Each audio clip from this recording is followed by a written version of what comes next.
প্রিয় দর্শক, কথা বলছি চলচ্চিত্র অভিনেত্রী মুক্তির সাথে।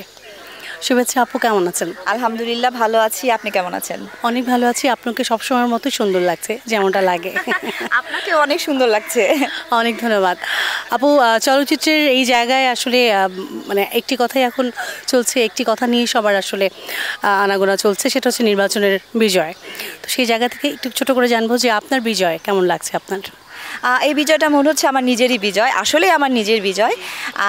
আমি চাচ্ছিলাম যে দীপজল ভাই আসুক, দীপজল ভাইকে আসলে প্রয়োজন, এই শিল্পী সমিতিতে প্রয়োজন ছিল, তো আমি তো ভীষণ খুশি। আমরা অনেক খুশি এবং অনেক প্রত্যাশা রয়েছে আপনাদের কাছ থেকে। মুক্তি আপুকে নিয়ে একটু জানতে চাই। মুক্তি আপুকে আমরা ঠিক যেভাবে আগে দেখতাম, হয়তো সময়ের কাল পরিবর্তনে আসলে অনেকেই কিছুটা নিজেকে থামিয়ে রেখেছে। তো মুক্তি আপু তারপরেও ফাঁকে ফাঁকে আসছে যাচ্ছে, আসে যাচ্ছে। তো একেবারে নিয়মিতভাবে আমরা আবার কিভাবে আপনাকে দেখতে পাই বা কখন দেখতে পাবো? আমি আসলে আসবো, আবার ফিরে আসবো। আমি চলচ্চিত্রে আমার সাথে কথা হচ্ছে কাজের, কিন্তু আমি অফ ট্র্যাকের মুভিতে আসতে চাচ্ছি। আমি কমার্শিয়াল আসতে চাচ্ছি না আপু, আমি চাচ্ছি না, মানে কমার্শিয়াল আমি করতে চাচ্ছি না। আসলে সব কিছুই একটু পরিবর্তন আসে, সেই পরিবর্তনের জায়গাটা এখন আপনাকে গ্রাস করেছে। কমার্শিয়াল মুভি যদি বলি, যে আমরা আসলে মুভি বলতেই কমার্শিয়াল মুভির প্রতি একটা আকৃষ্টতা সবার রয়েছে, এবং ওটাকেই আমরা ভাবি যে চলচ্চিত্রের মূল জায়গা। তো সেই জায়গা থেকে আসলে কেন আপনি নিজেকে বিরত রাখছেন? সেটা কি বর্তমান পরিস্থিতি বা সময়ের যে জায়গাটা এবং যেমন একটা উত্তাল পাতাল চলছে সেই জন্য কি? না, আসলে আমার না কিছুদিন মানে বেশ কিছু সময় আমি কাজ করিনি, কারণ এটা আমার বাবার জন্য আর মার জন্যই কাজটা করা হয়নি। আমার তো ভাই বোন নাই, আমি তো একজনই। আমার বাবা যখন ব্রেন স্ট্রোক করলেন, তখন ওনাকে দেখার জন্য আমাকেই আসলে সব কিছু দায়িত্ব নিতে হয়েছিল।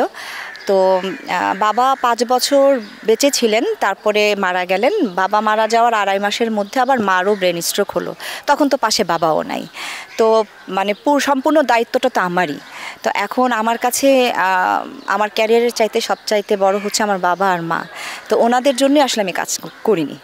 বা চমৎকার। আমরা জানি যে আপনার মায়ের ছায়া হয়ে আপনি সব সময় তার পাশে আছেন, এবং তিনি আমাদের চলচ্চিত্র অঙ্গনে যা দিয়েছে সেটা আসলে ফেরত দেবার আমাদের কোনো সেই আসলে সামর্থ্য আমাদের নেই তাকে কিছু ফেরত দেব।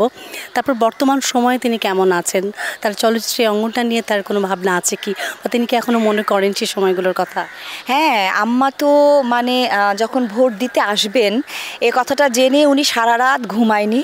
উনি আমি এখানে ভোট দিয়ে আমি গেলাম বাসায় আম্মাকে নিয়ে আসতে, তখন বাজে 3টা এরকম হবে।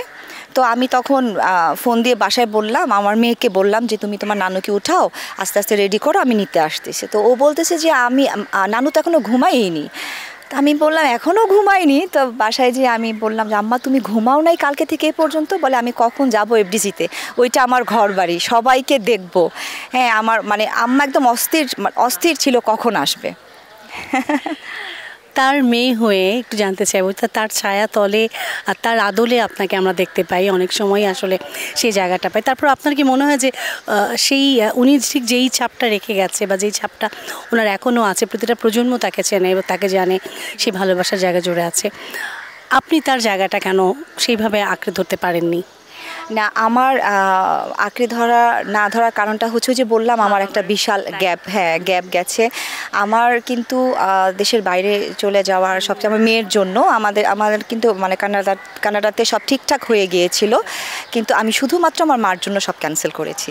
যে হ্যাঁ, কারণ আমার কাছে মনে হয়েছে যে মা আগে, তারপর হচ্ছে আমার লাইফ বা ক্যারিয়ার, বা আমি খুব ভালো থাকবো দেশের বাইরে, যে আমি এগুলো করতে পারতাম, বাট সবার আগে মা।